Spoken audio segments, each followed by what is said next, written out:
Star Wars Battlefront 2 didn't just recover from one of the worst gaming launches of all time, it became one of the most beloved DICE multiplayer shooters out there. And the crazy part, I think Battlefield 6 could learn one lesson from this game.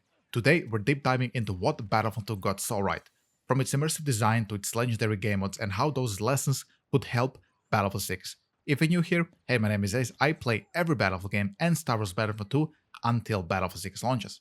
We're basically in an era where we are just waiting for Battlefield 6 and it's just Battlefield 6 waiting room, and Star Wars Battlefront 2 right now is popping off hard all across the board. So I'm playing this right now and I'm seriously hooked to it, and I'm gonna go in this video over the reasons why that is. If you enjoy that type of content, then please consider leaving a like, comment and subscription for future content, and thank you so much for your consideration. Let's start with something that Battlefield 2 nails across the board, and that is of course immersion.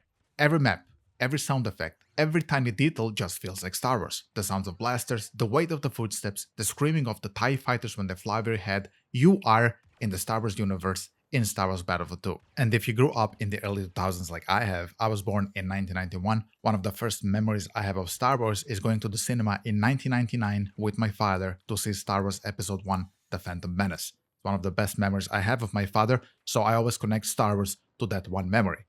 And from that memory comes, of course, the sound effect that I was hearing of blasters back then when I was only 8 years old. Then when I, of course, see some of the characters from Phantom Menace like Darth Maul and maybe Obi-Wan, it immediately connects me back to that great memory and Star Wars as a whole. Just a disclaimer for the Star Wars fans, no, I don't like Phantom Menace as a movie. My favorite Star Wars film is, of course, Revenge of the Sith. This is the one I watched when I was in high school, so I just want to clear that up. At the start of the video, I mentioned the maps. It's not just the window dressing, the maps aren't just arenas and there aren't just boxes with capture points in them, like for example in Battlefield 2042. They're living, breathing environments that tell stories with battles that feel like they matter. For example, when you play Camino or Naboo in Star Wars Battlefront 2, you remember those maps from the movies or from wherever you were associating with them back in the past. So you know what happened there, so it adds this extra emotional weight to the battles you were having. And this is, in my humble opinion, where Battlefield 6 needs to step up. Maps shouldn't be these boxes with capture points in them and super generic location nobody really gives a shit about. Give us a war zone that feels alive with narrative weight behind the locations, like we had in Battlefield 3. If you take a mission at the top of my head, like Thunder Run, the epic introduction to basically just Operation Firestorm, we saw the Abrams tank run in there, we saw the dinosaur scene, we know everything about that scene. But the map was introduced, for me personally, maybe I'm just a minority here, was introduced through the mission Thunder Run. I played the campaign before I played the multiplayer personally, so this is how I was introduced to it. So every time I was on Firestorm, especially when I was playing on the US side and I was playing in Abrams, always I was thinking sometimes about the Thunder Run mission, because this is the epic narrative introduction I had of that map. For some other people, maybe it was some other map. For many people, it was Operation Metro and Seine Crossing, with Dima back in the campaign when you had to stop the nuke from getting blown up in the Paris metro. Now, we know that Battlefield 2042, because it didn't have a single player, obviously those maps, nobody cares about Orbital, nobody cares about Hourglass, they didn't have any type of introduction to them, they don't matter, if that makes sense. They're just, like I mentioned earlier, generic boxes with capture points in them. Battlefield 6 will have a campaign, so I think they should introduce us to those maps with a very nice narrative weight to them. The second major thing for me why Battlefield 2 is such a fun game is because it has a version of the Titan mode from Battlefield 2142. Now, I'm not sure who copied who there, because Star Wars Battlefront 2 from 2005 also had Titan mode, and Battlefield 2142 came 1 or 2 years after that, though I do know that it was in development during the time of Star Wars Battlefront. So who copied who with the Titan mode, I don't know. If you don't know what the Titan mode is, or capital ship infiltration that we have in Star Wars Battlefront 2, it works this way. On the ground, as you're seeing on the screen right now, we are playing Conquest.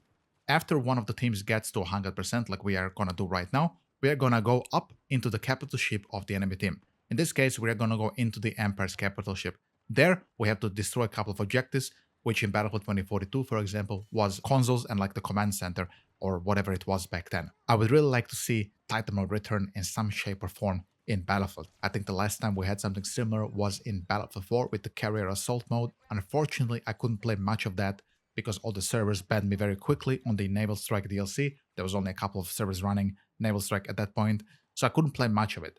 I would love to see it somehow in the base game of Battlefield 6 or Battlefield 7 or whichever Battlefield, so long as it returns at some point in time. And finally, the main reason why Battlefront 2 is such a good game, in my humble opinion, is of course the gameplay. First, the mouse input. Everything is extremely responsive. You press to fire, your guy will fire. You want to dodge roll, you press space, your guy will dodge roll instantly. There's no delay to anything. Everything happens as soon as you click it. I think this is very important to have in first-person shooters, or in this case, of course, third-person shooters, though you can obviously play Star Wars Battlefront 2 in first-person as well.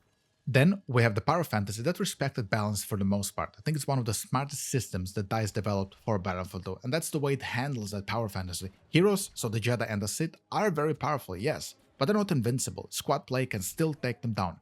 And when you consider that DICE opted not to introduce Battlefield mechanics into Battlefield, such as healing, getting ammunition, reviving, repairing, and all this more Battlefield type of mechanics, they were left out of Battlefront. And squad play revolved around you capturing objectives, so basically playing PTFO and taking down vehicles and of course heroes.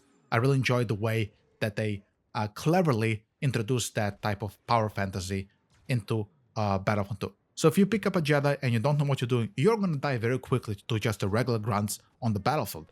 And I hope that vehicles are gonna serve a similar purpose in Battlefield 6. I want the vehicles to be high impact vehicles, but you can still take them down if you know what you're doing and through some decent teamwork. Then we have the visual clarity amid chaos. Despite large chaotic battles with dozens of players on the screen, Star Wars Battlefront 2 keeps the UI and the visuals clean.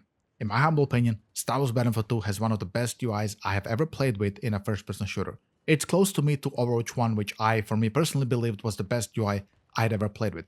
Super simple, clean, but beautiful. There is beauty in simplicity when it comes to the UIs. And players can really easily track objectives, teammates, and threats, which really improves the overall experience.